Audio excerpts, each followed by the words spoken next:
Hi everybody, it's Scarlet Peate here and welcome to my channel on self-sufficiency. As you can see, today is a cheesy morning. Lots of milk to handle. There's 3 days worth of milk there and there's cheese to be made. I'm going to be making a stretch curd cheese. So if you stay with me, I won't really be giving so much specifics about how to do it, as in ingredients and measurements, but more what I do.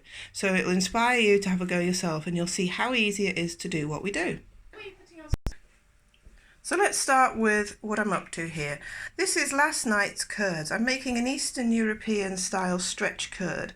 So it's a wet curd that's been left to stand overnight and drip a little, but it's been fermented by keeping it at room temperature. That's going to be cut into lengths now and put into the boiling water that I have ready. The boiling water has a colander in it so that I can fiddle with the cheese without putting my hands in it. You'll see what I mean. So there I've cut it into little blocks, and those blocks are going to go into the colander to be kneaded with a wooden spoon.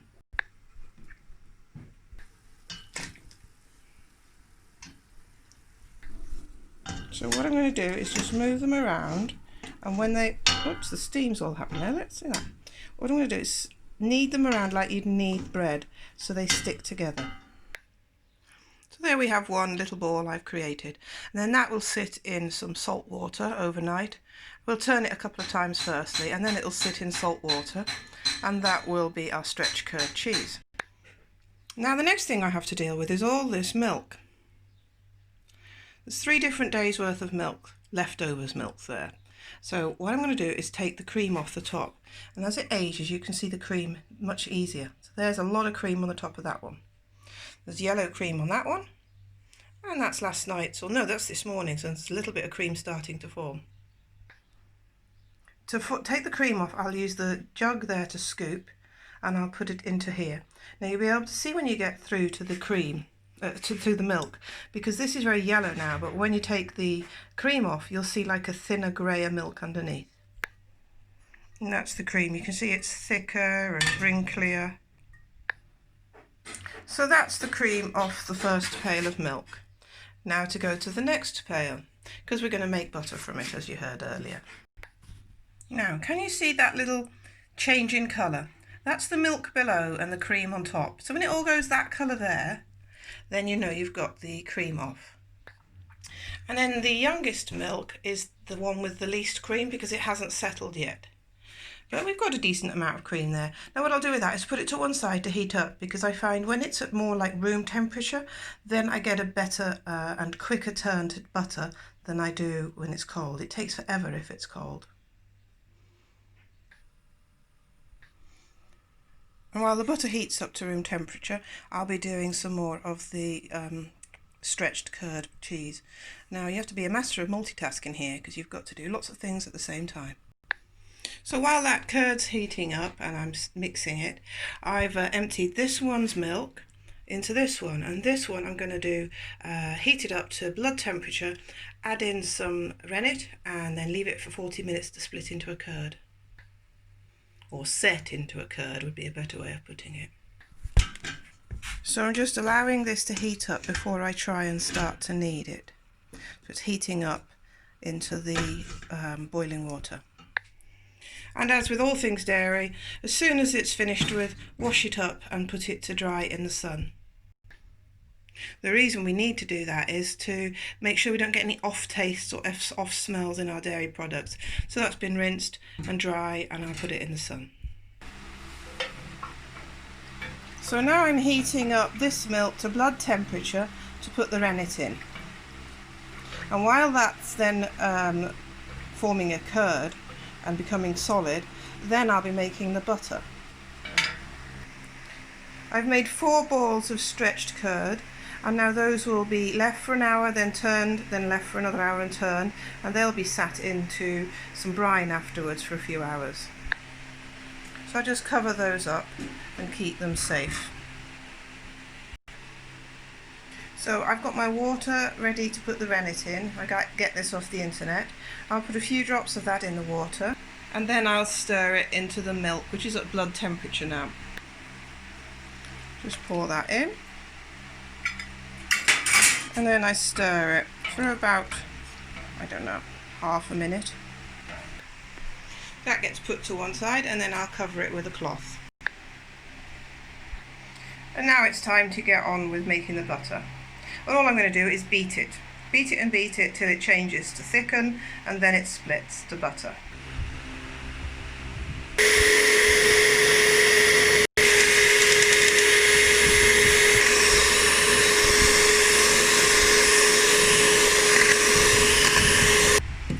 Now you can see now it's getting much thicker. Now at this stage you could actually use this for a pudding. What you do is add some powdered sugar and a splash of vanilla, and you've got a gorgeous cream topping for chocolate cakes. But we will now carry on past the thickening stage to make it split. So you can see it's quite thick. It's about to split.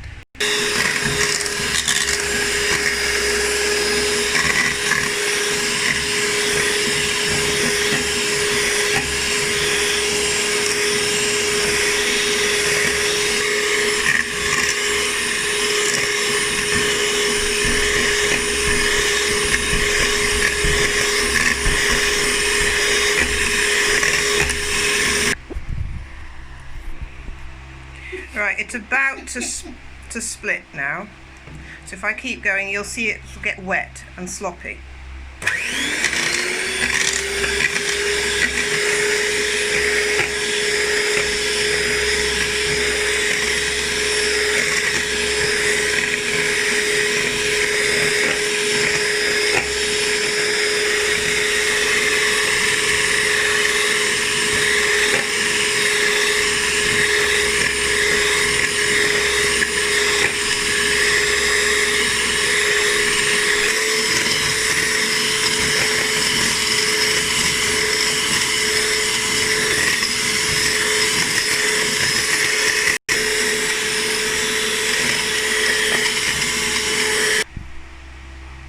Hopefully you can see there's the butter and the buttermilk. So we'll save the buttermilk for some baking later, and now I'll pour that out.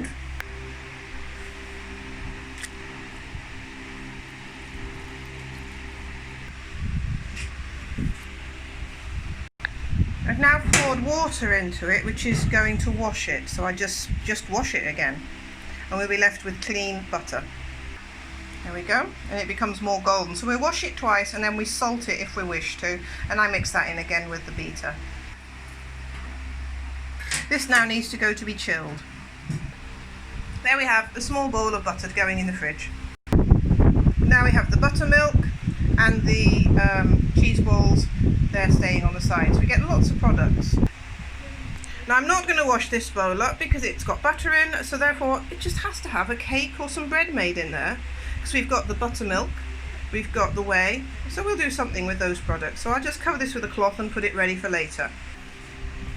So I've got my cheese making Bible out now, I've got my thermometer, and what I'm going to do is have a go at making some halloumi again. So here's my recipe for halloumi that I'm going to be using. It's a great book, I highly recommend it. So I've got 4 litres of milk there that I'm going to be heating up to 87 degrees Celsius or 86 degrees Celsius and stirring all the time. I've got 1/8 of a cup, so I've got half of a quarter of a cup of water, and I've got a quarter teaspoon of rennet that's going to go in there and be dissolved, ready to pour in when it's up to temperature.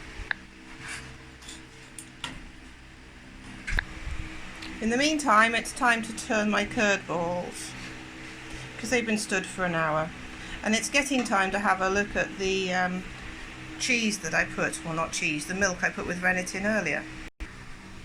So here's the one I made earlier, and I'm just going to see if it's got a clean break, and as you can see, the rennet's done its job.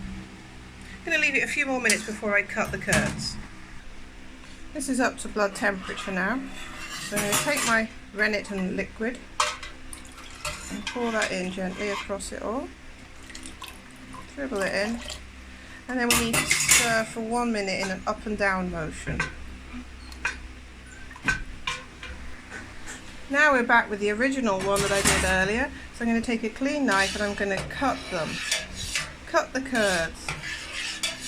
It's just an up and down and across movement, like this, and then across the other way, quite gently, and then we're going to go at an angle as well, and this way.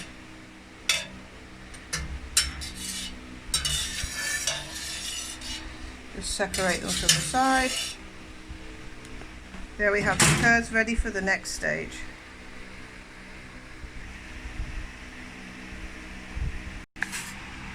So now I'm just gently heating the curds up to extract more whey from them till they become smaller, and then I'll do the next stage.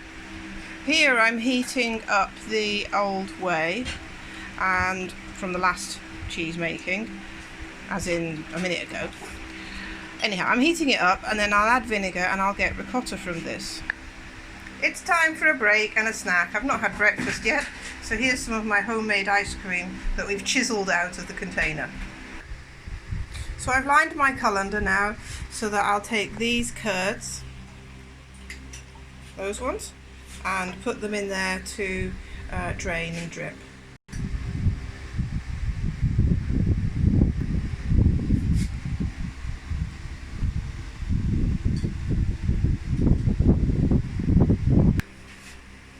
I've salted it and flavoured it, and now I'm going to put the whole thing into the press. Now I would love to have some stainless steel little presses, but I only have large, or formers I should call it, shouldn't I, a cheese shape. I'd love to have some stainless steel ones, but sadly all I've got at the moment are these. But it will be in the muslin cloth still, so that should protect it from the plastic residues. So I put this to collect the whey. I put a bowl underneath to keep it out of the way. I put the cheese shape, form, or whatever you call it there. Then I'm going to wrap up the cheese. And then afterwards I put on another thing to put the pressure on with.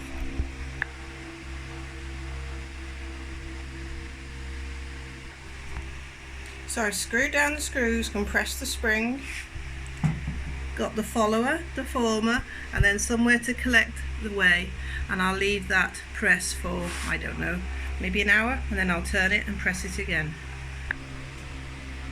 So the leftover whey is now going to go into a large saucepan where the other whey is heating up still, and this will then be made into ricotta cheese.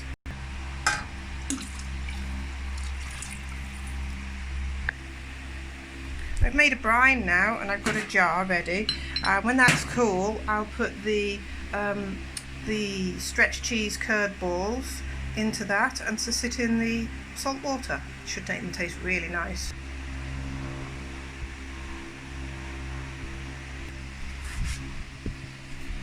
There they are. So that's dripping nicely. Now we've got the buttermilk. Time to make some bread while the things are heating up. So now I'm going to make my bread. So I've got my buttermilk, I've got dried yeast, got 1 egg, some lard, some honey, some salt, some bicarbonate of soda, and some flour. And that's all going to go into my dirty bowl from butter making, which has just got butter in.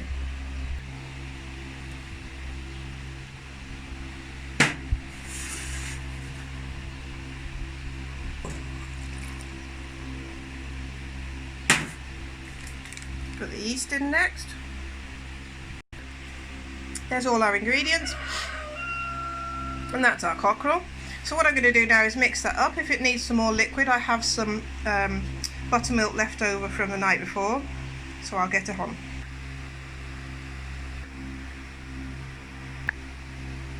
Now to knead it a little bit and put it to rest.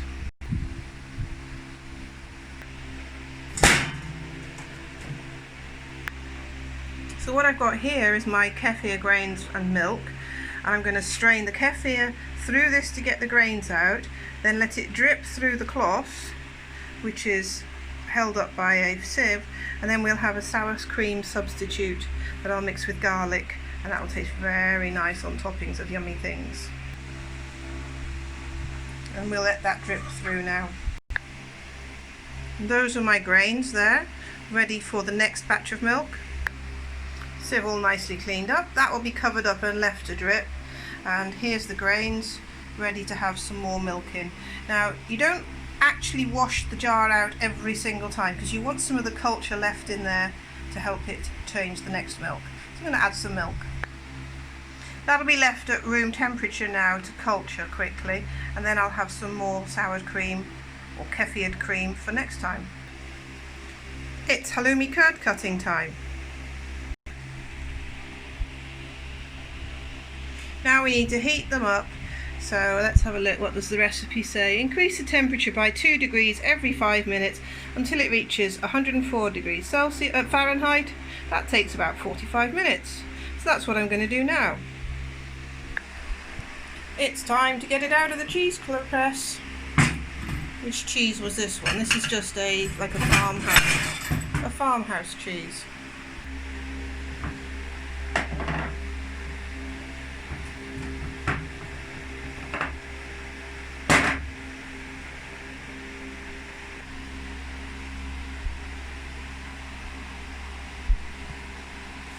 There we go. We'll turn it out.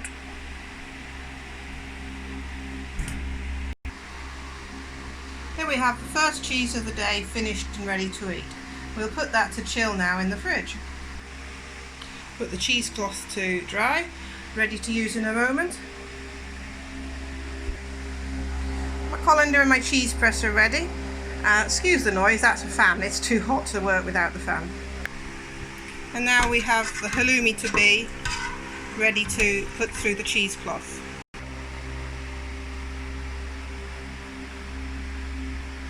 We'll let that drip now. I'm off to go get a cheese mould for this now and a follower to put it in the press.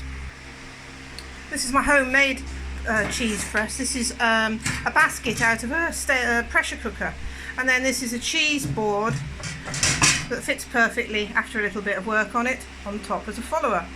So now we're going to put that into there.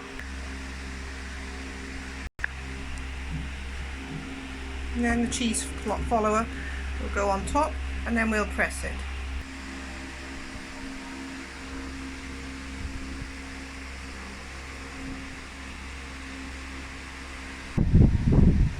There's some mint I picked from the garden, and I'm going to mix that with salt to dress the halloumi with later.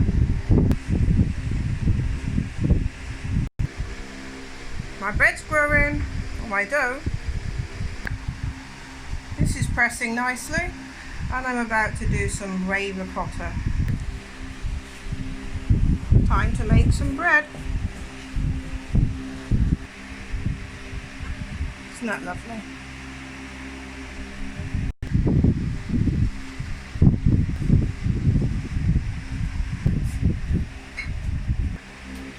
There we go, a nice plat.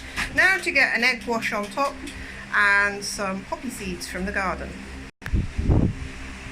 There's the poppy seeds from last year's harvest. I'm going to put it in that bread tin.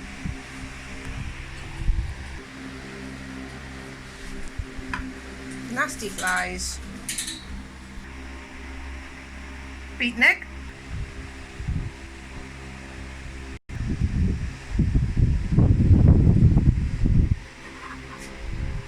Isn't that beautiful? Now I'm going to let that rise for a bit before it goes in the oven.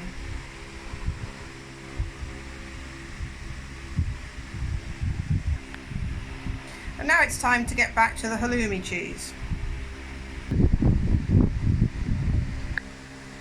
So we've got the salt and the mint together, and then we put it onto the halloumi.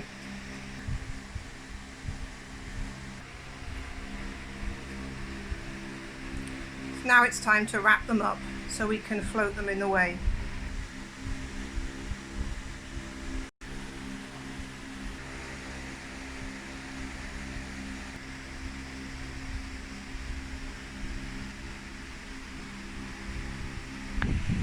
Now we just slip them into the whey. When they start to float, they'll be ready. And now let's get the bread in the oven. And hopefully that'll be cooked when the halloumi's finished. It's looking good. Not quite done. Yay, they've started floating, so now it's time to fish them out and put them to drain.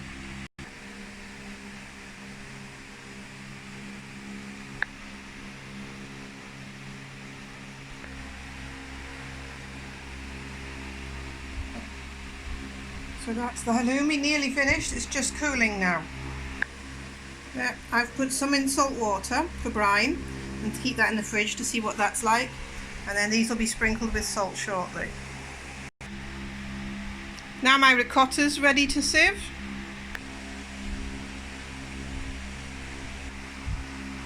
Bread's done.